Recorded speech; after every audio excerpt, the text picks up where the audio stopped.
सुबह चले जाएं जुनैद जमशेद साहब का जो जनाजा और दुआएं, और फिर उसके बाद देखें असेंबली के अंदर क्या हो रहा है। मुझे बताएं, ये दो मुख्तलिफ दुनियाएं हैं, यानी दिन का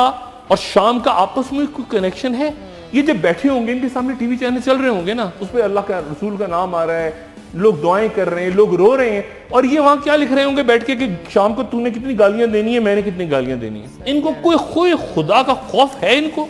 मतलब एक होता है ना, इंसान कहता है यार नहीं आज छोड़ देते हैं यार, आज हम दुआ पढ़ेंगे, आज हम कौमी असेंबली के अंदर फातिहा करेंगे, आज नहीं करो, आज यार दिल हमारा बोझल है। ये मौलाना तारिक जमील साहब से घंटों बैठ के मियां मोहम्मद नवाज शरीफ साहब और उनके वालिद अल्लाह मग़फ़िरत करे और उनके घर वाले उनके खुतबे सुनते थे। जब पूरी पावर नहीं थी उनके खुतबे, तो तारिक जमील साहब रायवंड जाके इनके महल में जब वो तारिक जमील साहब को बुलाते थे तो तारिक जमील साहब जाके इनको बयान किया करते थे, अहादीस और इनको खुतबात। और आज तारिक जमील साहब रो रहे थे और ये बैठ के शाम को तैयारी कर रहे थे कि हमने रात को कितनी गालियां देनी है, क्या करना है, किस तरह मनी